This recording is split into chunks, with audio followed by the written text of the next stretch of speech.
Hi, I'm Susan Jabinsky with Morningstar. Here in the U.S., we'll be heading to the polls in November to elect our next president. And for now, it looks like we'll be choosing between current President Joe Biden and former President Donald Trump. Here with me to discuss what investors might learn from how the market performed during the prior administrations is Dan Lefkowitz. Dan is a strategist with Morningstar Indexes and the co-host of the Longview podcast. Hi, Dan. Thanks for being here today. Always great to be with you, Susan. All right, so you did a real data deep dive into the performance of various asset classes during actually the last 4 administrations, and viewers can access your research in a link beneath this video. Talk in very broad strokes about how stocks and bonds performed during these various administrations. Yeah, so we looked at annualized returns for the Morningstar U.S. Market Index, which is our broad gauge of equities, as well as the Morningstar U.S. Core Bond Index during the last 4 administrations. And we found stocks performed best under Trump. They also did very well under Obama, solid returns under Biden, and they performed worst under the George W. Bush administration. Bonds did best under Bush and worst under Biden. Now, it goes without saying, but I'll say it anyway. There was a lot going on, a lot of different variables, and context is really critical to understand. Got it.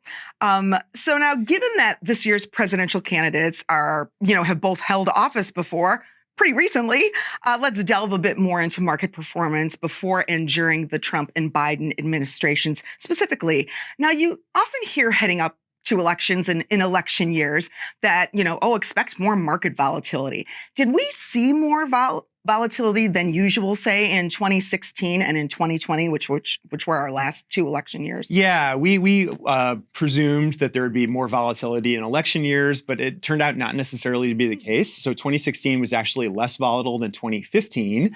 There was some volatility in the run-up to the November 2016 election. But the biggest market move of 2016 was actually in June, and it was in response to Brexit. It was a decline.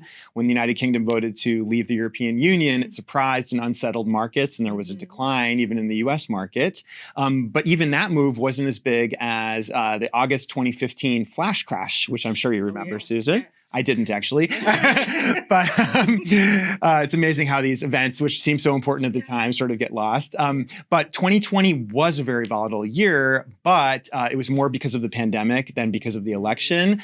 We saw the big pandemic panic in March of 2020 when the lockdowns first started, and there were pandemic-related market-moving events in September, October, and November of 2020 as well. Got it. So let's talk a little bit now about market dynamics during, the Trump and the Biden administration, starting with the Trump administration and his surprise win in 2016. How did the U.S. stock and bond markets initially respond after his win? Yeah, there was a big rally in November of 2016. It was referred to at the time as the Trump bump. And when we delved down, it was really the small cap value section of the U.S. equity market that was leading the charge after the election.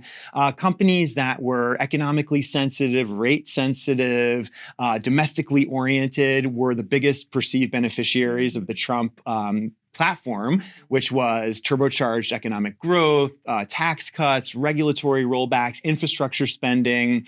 Now, big tech, Trump was perceived not to be a friend to big tech, and technology stocks actually lagged the market in November of 2016, as did the bond market. The bond market sank on expectations that there'd be a lot of stimulus and inflation and rate hikes. And what about international markets? How did international markets respond initially? Yeah, Russia up, Mexico down. So back when the Russian equity market was investable, the Russian equities did well after the election. Trump was perceived to be a friend to Russia and Mexico. If you remember, the big campaign slogan was "Build the Wall." The Mexican equity market, as well as the Mexican peso, really sank after the Trump election. So now let's look at sort of the whole term, the whole Trump administration. What happened in the market during that time and by the end of the term? Did those initial expectations or behaviors in the market hold? No, they did not persist. In fact, in 2017, small cap value, which had been the biggest beneficiary of the Trump election, was the worst performing corner of the style box measured by our indexes. Large cap growth was on top in 2017. What happened was a lot of key planks of the campaign agenda, like infrastructure spending, failed to advance, and expectations really really reset. So what we saw through the remainder of the Trump presidency was that technology was the best performing equity sector, which was certainly not the expectation after the election. If you remember, we talked about the FANG stocks in those days. That acronym was coined in 2013. Facebook and Amazon, Netflix and Google, those were the market leaders before the election. And that acronym only evolved and grew throughout the Trump presidency. So let's fast forward a little bit and talk about the Joe Biden's win in 2020. And again, same questions here. How did the markets respond initially, both here and abroad, to that win? Yeah, well, interestingly, there was also a small cap value rally after the Biden victory in November 2020. But it's very hard to separate the election results from the effects of the announcements of the COVID vaccines. So the COVID vaccines came out just like in November 2020, right after the election, and stocks that, again, were economically sensitive and that had been suffering during the pandemic and as a result of the lockdowns, they rallied. We used to talk in 2020 about the beach stocks, booking and entertainment and airlines and cruises and hotels. Those were the biggest losers of the pandemic, and they rallied really strongly after the vaccine announcements in November 2020. So small cap value rallies after both Trump and Biden. So Dan, now that we're further along in Joe Biden's term, how have those initial expectations panned out? Have they sort of stuck?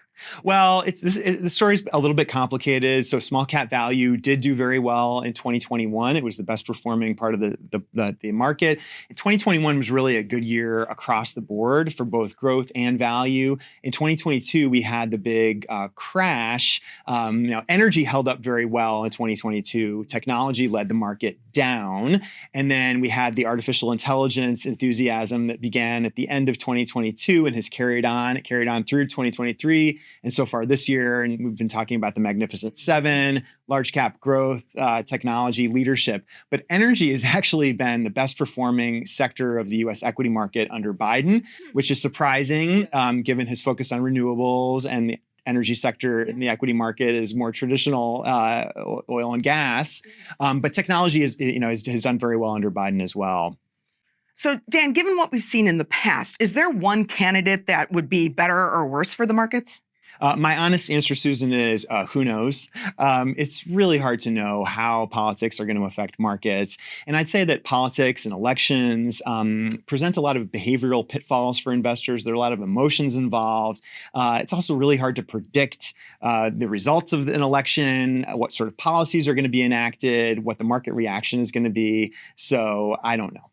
So after digging through all of this data across 4 administrations, what would you say are some key takeaways for investors in this election year of 2024? Yeah. So number one, I'd say that elections don't take place in a vacuum. Elections are just one of many variables that are constantly interacting to influence markets.